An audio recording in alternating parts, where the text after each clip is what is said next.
On this day in 1964, the Beatles arrived for the first time in New York City. Okay, big day.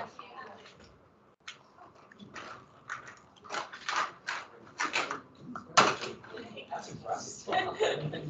How was the pep assembly?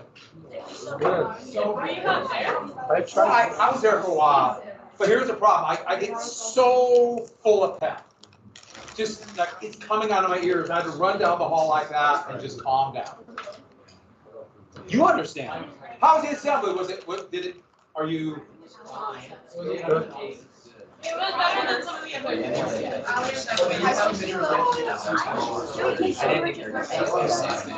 Okay.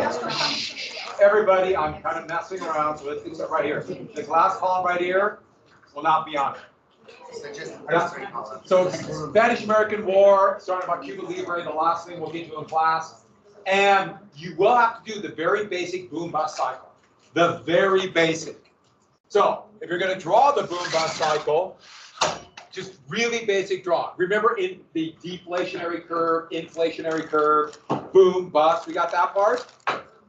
Sound good? And you have to do, so we have boom, bust. Notice I did that with the voice. The inflection, did you enjoy that? It's very important. Yeah. We have overproduction, cutbacks. I think I put down bubble. Remember the bubble burst? Oh, right here. What happens to demand right here? Goes down. So demand goes down. What does demand do here? What does supply of goods do here? And what do the wages do? Good? Don't take, no. I have copyright on this. I know what you're going to do. This is going to the black market, and you're going to sit. So we gotta do that exactly. Base. When does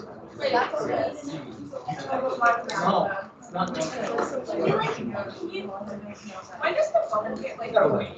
Huh? He's got Like when copyright. does the bubble start? Is it like? The bubble starts with the boom.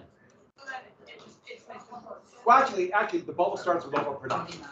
Okay. You know, and people are trying to get rich, and they just start driving up the price. Do we have to write bubble or just like bubble? Just put down bubble the line. No. Just really basic. I just want you to know overproduction, supply and demand. What's that? All right, but let me finish this really quick. So that'll be a test, 15 multiple choice, and then remember 3 short answer questions. One on corporations and social Darwinism. Remember that's A, B, and C. Everybody remember that? One on populism, like agrarian problems, populist platform, election of 1896. You kind of narrow it down, so 3 there. And the third one is on imperialism, which you're doing right now. Sound good? What is Huh? That's for the short answer question. So each short answer question has 3 parts. A is a 3-sentence short ID. B is a 3-sentence short ID. C is a 3-sentence short ID. You'll say it on the question will ask you. The question will have what you want to do. So it'll say like, give one example of imperialism. And that will be a short answer. Short answer. So it will stay on each one. All right, and that's what we did, out of the review book. It's really snowing. I'm kind of worried we might be.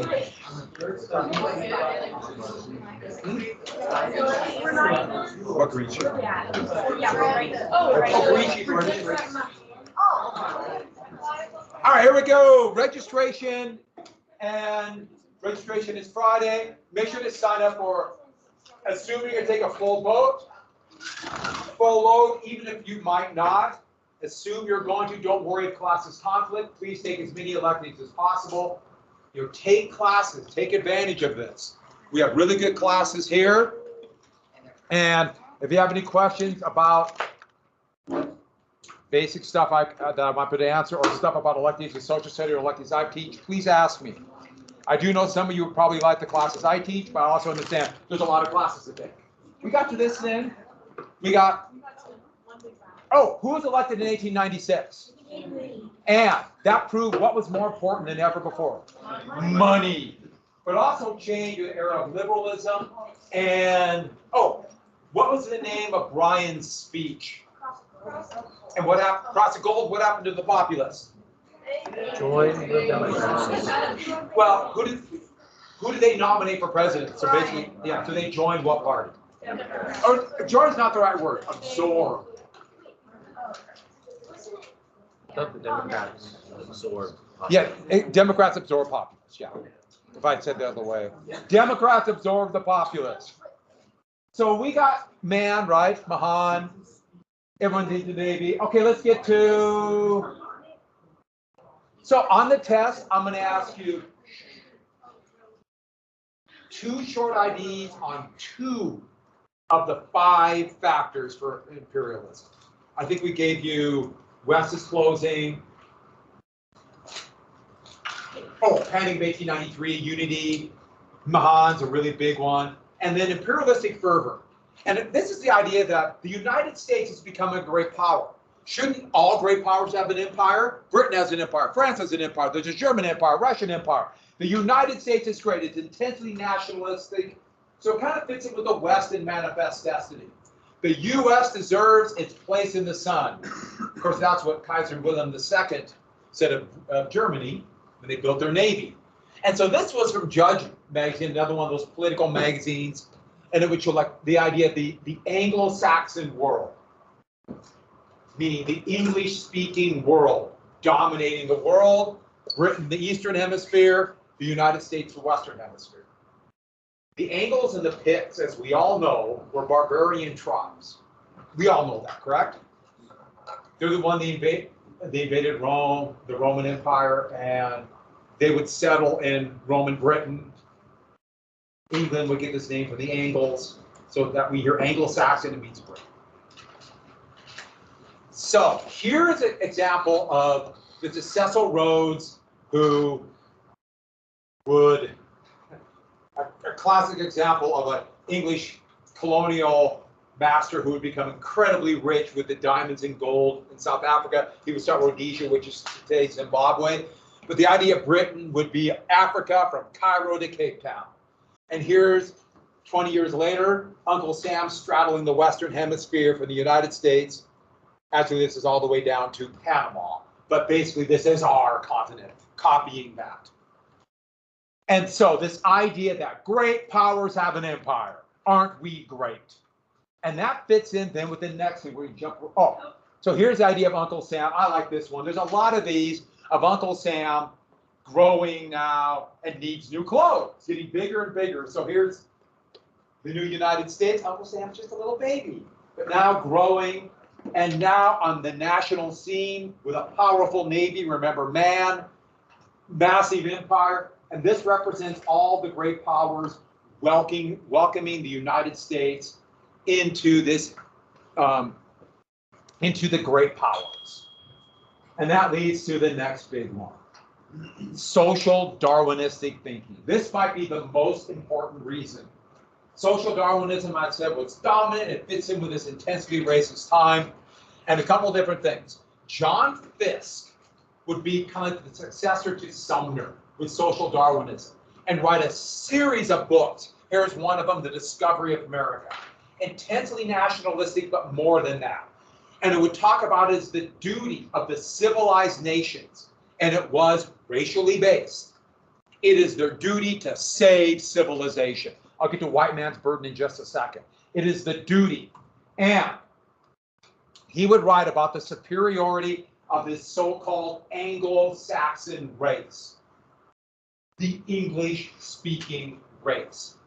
And therefore, it's the duty of Britain and the United States to lead people who cannot govern themselves. And so this kind of fits in with this positive good theory of slavery, and then we see social Darwinism, and now it's kind of science-y. It is the duty. And the United States, therefore, is this exceptional country, along with Britain. They should be natural allies. And the social Darwinistic history of the United States, SD. It is our destiny to be on top. So it is a combination of intense nationalism, but it really is racially based. And I should add, obviously, the population of the United States has people with many different shades of skin. But this was saying that the superior Anglo-Saxon, Northern European white race.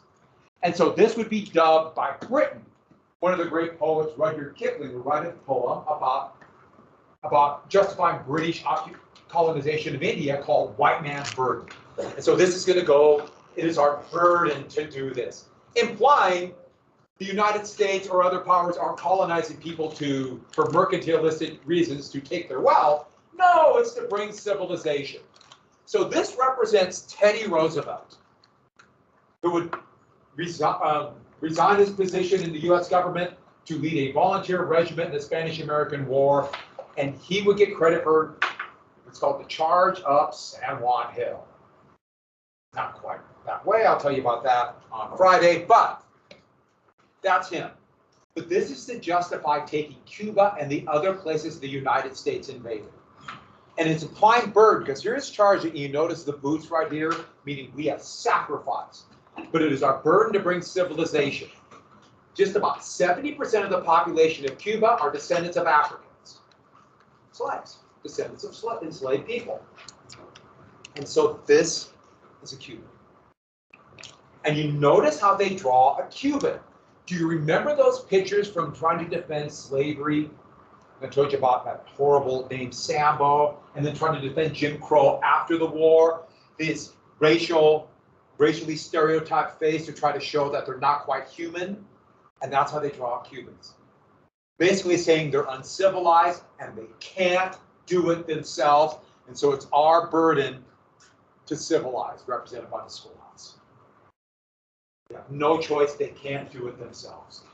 They were being mistreated by the Spanish, but they would just lead to savagery or poverty without it. So I hope you can see that. It's a clever cartoon, but it is intensely social Darwinism. And it is using that racially hierarchy idea of this white man's burden. And so, here's another cartoon. And it's showing Britain and the United States bearing the burden, applying like a cross on, which by then was more and more being seen as a medic that came from the Crimean War in the 1850s.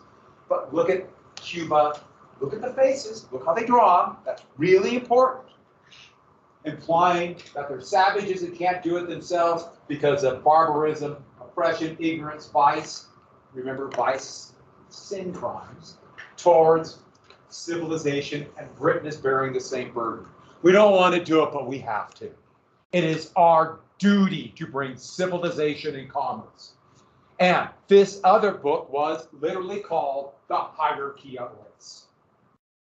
39 different races. Here are 5 of the races. Caucasian was Northern European.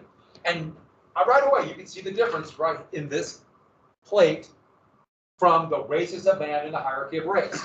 Mongolian, Ethiopian, American, Malay. Remember, in the shadows, uncivilized. Darker, uncivilized, light, civilized. But there's something else. One woman, surrounded by 4 men in the shadows. Only one will look at you. The others are off. Dangerous. Now, I'm very serious about that. That was meant to portray danger. And what's the danger? Who is imperiled? Yes. And it's not just the woman, even though we can think what it meant, 4 men and this imperiled woman. But more than that, Caucasians are imperiled.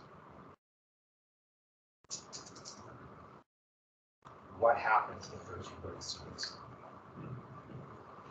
This was intensely social darkness and the fear of race mixing.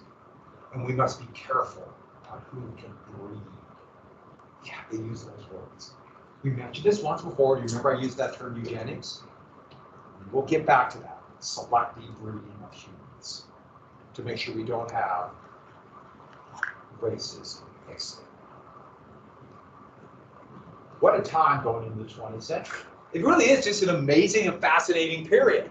But she's at danger, meaning whites are at danger, unless they take their natural position and leave. And here's another one. This is supposed to be, I'm going to use in quotes, funny. So Paris soap really took advantage of this social Darwinistic. They did a bunch of things pro-imperialism, social Darwinistic feeling. This was a soap company eventually rolled into Paris would lead. Ever seen like Dial soap? Yeah. So here's, you notice, white, handing soap to uncivilized. And look what happens with soap and civilization. They become more civilized, AKA more white. And the racism is kind of dripping off that. I should have, that's supposed to be, you're supposed to laugh. Oh, yeah. It's kind of, it's shocking that casual racism was meant to be funny. And it's shocking.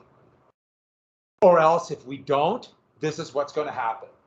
This book was fairly popular, but the great race is the Caucasian, Northern European Nordic race. This book was really popular. The Rising Tide of Color. And look at their with the spears, the knives, they're barbarians coming. And what's in peril? Europeans. And that was at the turn of the century. I should have books like this are coming back into favor. And this big talk was about replacing. Whites will be replaced. Replacement theory is talked about all the time right now. So it's amazing how things change, but they don't change. We talk about history and bring things up, and you notice I'm constantly trying to relate it to today. I literally just heard about replacement theory right now. It's literally just coming out. In fact, this book would be a big one. It's called the Turner Diaries. And this is a very popular book amongst they're usually very right-wing today, to be ready for the replacement of whites by others. So that's today. So it hasn't really changed. So we have no choice. If we don't take our natural position, so we got to colonize, we got to take over. So social Darwinism is a huge reason. Can't emphasize social Darwinism enough. It is such an important philosophy to understand because it gives scientific background to this, to imperialism. And let's give you a great example of all of this in action for the United States, the wonderful place called Hawaii. The British called it the Sandwich Islands. Well, Hawaii, as you can see from this map, is a very important location, right in the middle of the Pacific Ocean, and there's hardly any islands that are useful for a base between the United States and Hawaiian Islands. So this is an important spot. But this became the United States desperately trying to get Hawaii as an ally, starting first for a whaling station, but for other reasons. It became a protectorate. A protectorate, I've mentioned before, that's economic imperialism. Basically, they signed treaties so the U.S. would have control of their foreign policy and trade. Hawaii was still an independent kingdom. But by 1875, U.S. expatriates. So an expat is somebody who left their country and moved to another one. They're an expat. Usually the people with a little bit of wealth and try to take advantage of the system there. For whatever reason, you take advantage of the society in some places. When I was in Costa Rica, I met a bunch of U.S. expats who were kind of annoying, but they were people who had retired and then moved to Costa Rica from the United States. So they're just expatriates. But they came in there to buy up sugar plantation, and then they discovered something that blew people away. It's called a pineapple. And that was like, wow. Pineapples shook American culture like no other fruit, no other import of the late 19th century. Just like, wow, this pineapple. Because if you've ever had a fresh pineapple, it's kind of shocking. And you can cut a pineapple and they'll last a couple months. So you can ship them over and they're still fresh. And by 1890, most of the land was owned by U.S. planters, aka expats. So they're in a foreign country, but remember Manifest Destiny, they never really left the United States. So we have these expats going there. 1890, lots of stuff happened in 1890. One of them was a new monarch in Hawaii.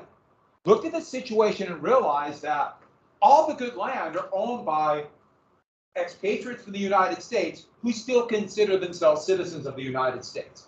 Took advantage of the people of Hawaii, and the Hawaiians were now laborers, as you can see right there for the pineapple.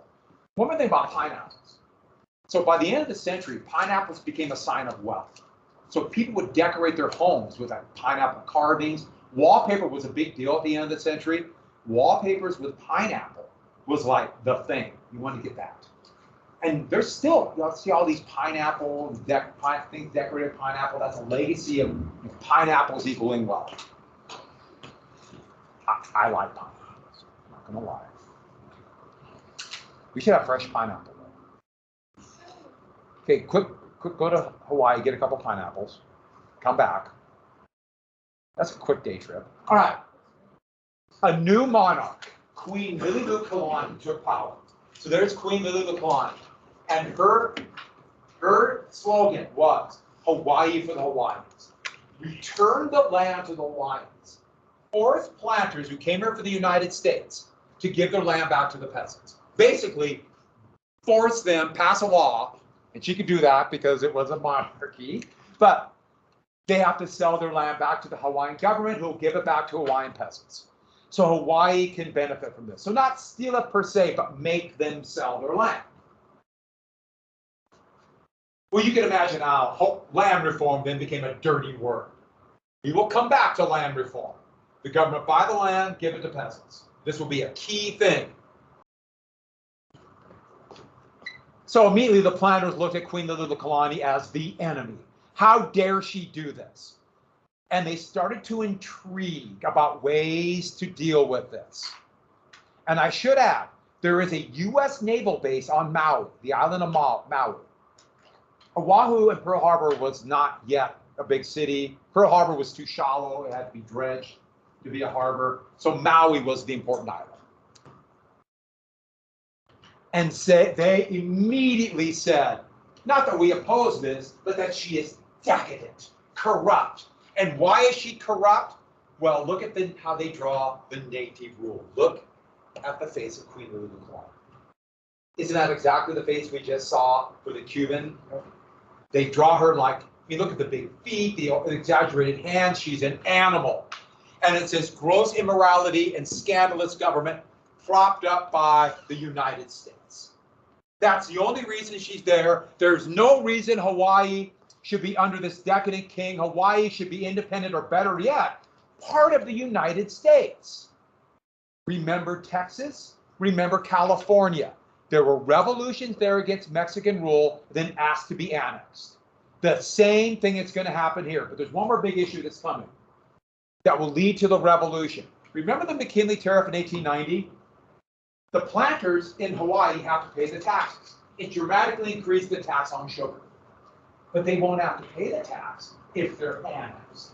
So you have this, hey, we just don't want to pay the tax, combined with land reform. So they begin to talk about a revolution.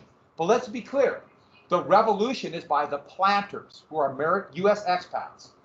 But they have wealth and have paid for a militia.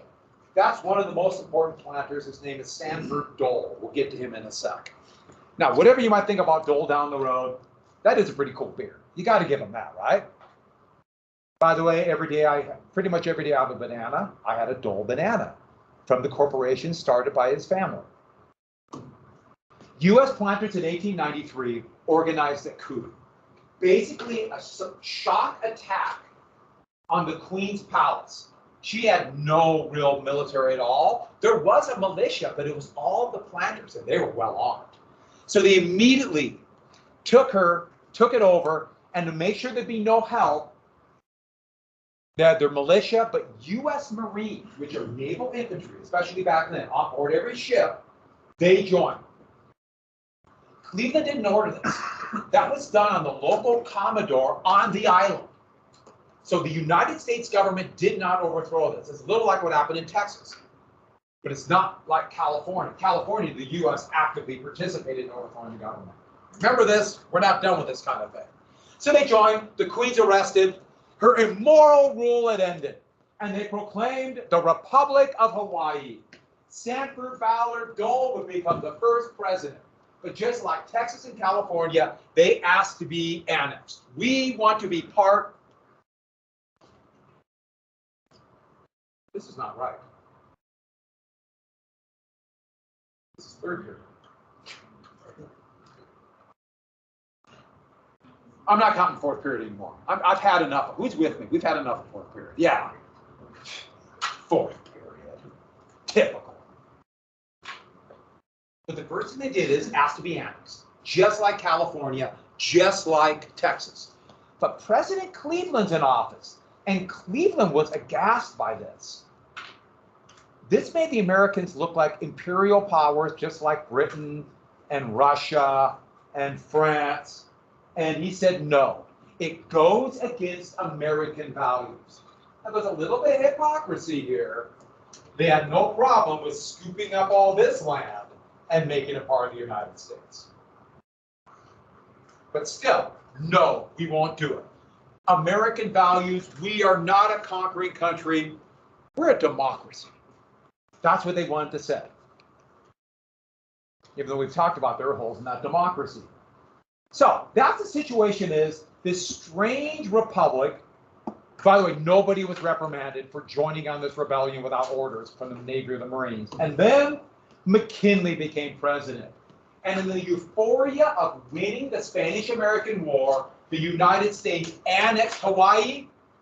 And here is Dole accepting the territorial governorship of the United States. Hawaii became an American colony. Colonial rule.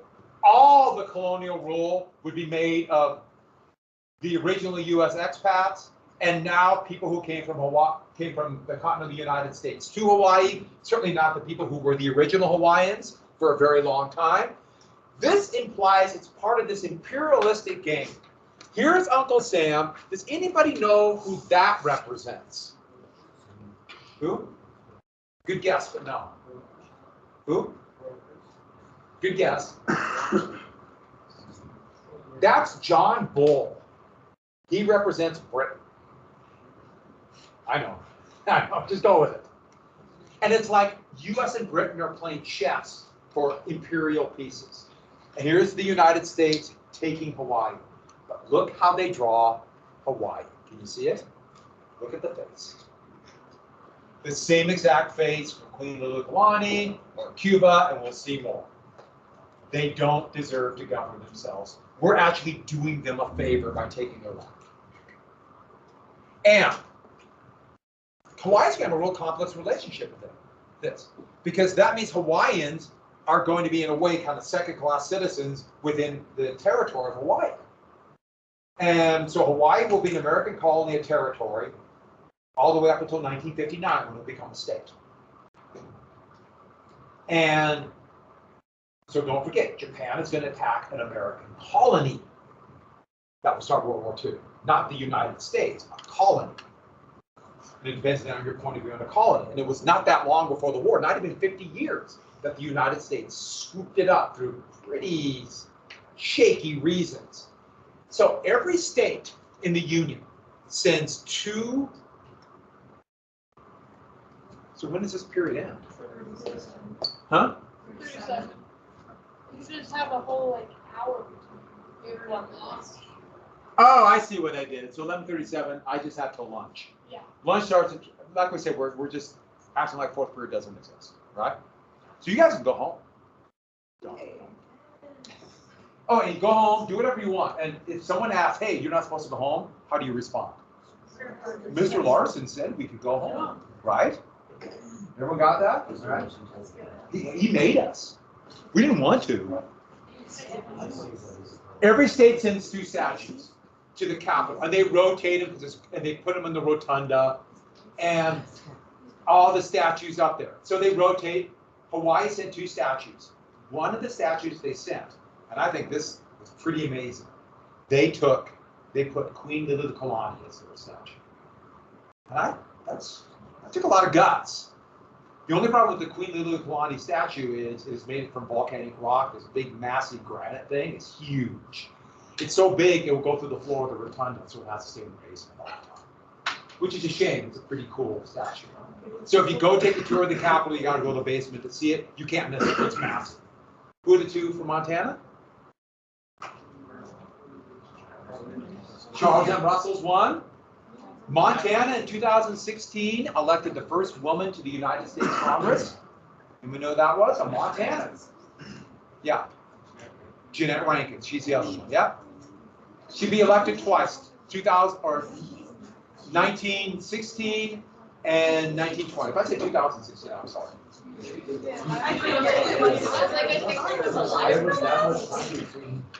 So this is a classic example of American imperialism. So we got into Hawaii. Now let's get to the next thing, the Spanish-American War. So very quickly, we're just going to get started on the Spanish-American War. And this is another one of those. Look at the United States growing, and McKinley's like a tailor fitting Uncle Sam for a bigger suit, and it says Texas, where we at, Louisiana Purchase, Alaska, California, etc. And it says enlightened foreign policy, rational expansion, implying this is enlightened, aka we're helping civilized people. And the last thing we have to get to today, Jose Marti was a leader of a revolutionary movement in Cuba, trying to drive out their Spanish leaders. And they had begun a guerrilla war against the Spanish colonizers. So whoever got that, it's the last thing we have to get is Jose Marti. Jose Marti. And that is how the Spanish-American War would begin. This Cuban revolutionary movement. What's that? Say it again. Cuba Libre, which means liberty for Cuba. The leader of it. And they're going to try to drive out the Spanish, Cuba was a Spanish colony. Okay, so test, bring a piece of paper, bring a bribe. It is going to be, the roads are going to be wonderful on the way home from school.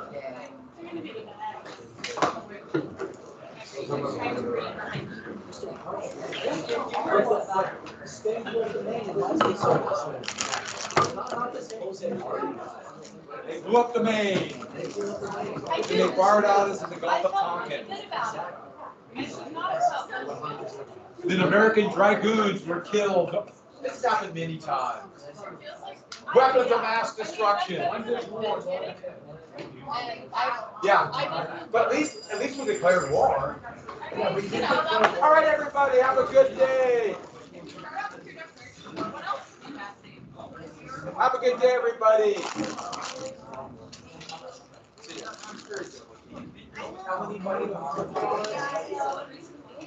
You bet. We'll see you.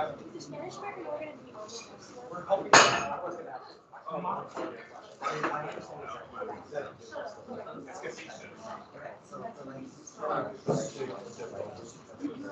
Oh. Yeah. Yeah. And then. So that's all. Yes.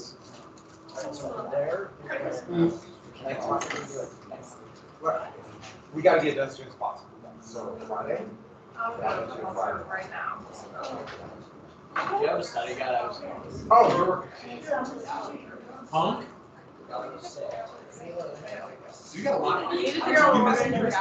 Both? That's we could do it. So you can take it tomorrow.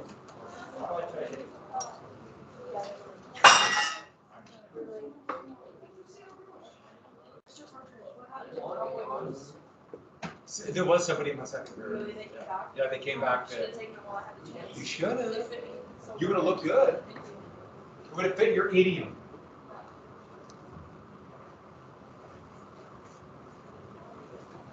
You have a test tomorrow, no? Just kind of hung out.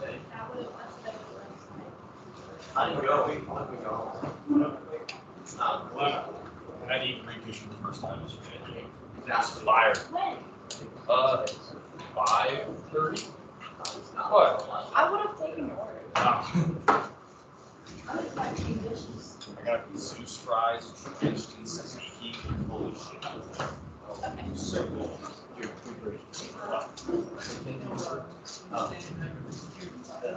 What? Said he's looking for you, but you're running away. Can you believe that? You see, this is the way they are.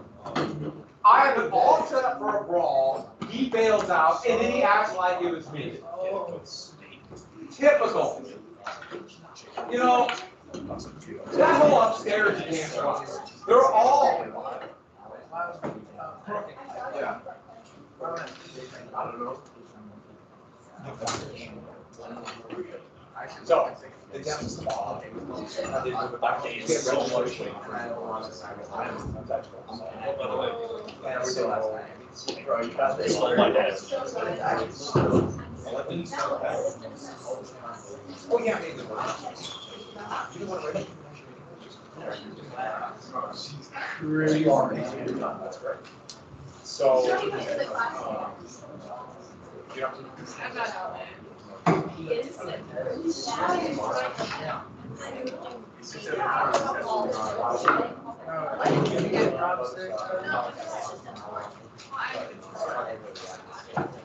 Actually, no, Hopefully.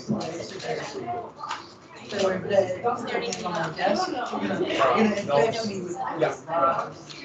Well, we got registration. We did registration. You got registration.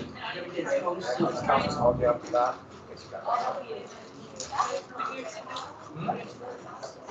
I just had that. So wait, what's the quiz then? I thought about it. Imperialism. You can No, take but they said you can take the test tomorrow. Nice, study for nothing. Keep that. I have not. Yeah.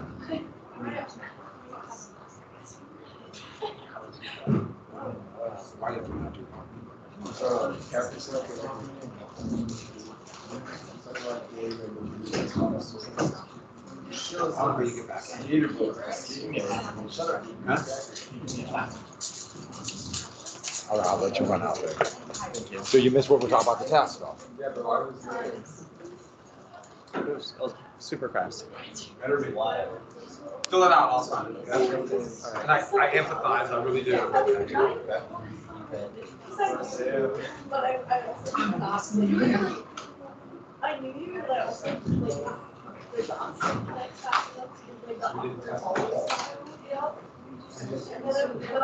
We're not calls, no, it's outside. We're starting calls. Look good on the tray.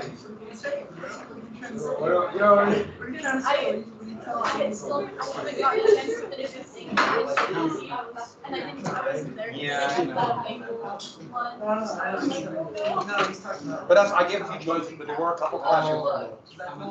But you could also, that's the thing on that, you can narrow it Yeah, that's down. why I did all the other ones first. And there are only a couple of I questions. think and make them super separate. Because I wouldn't have gotten that otherwise. Yeah, that's why I gave 4 choices. Bro, they would definitely screen it into the microphone. Both of them did. I was like, oh my God. I know. Pull it away from I wrote it, and I started writing it, and then it took like, didn't do anything for like 2 days, and totally forgot that I already had it. All right, everybody, first off, we were filming. Everybody say goodbye.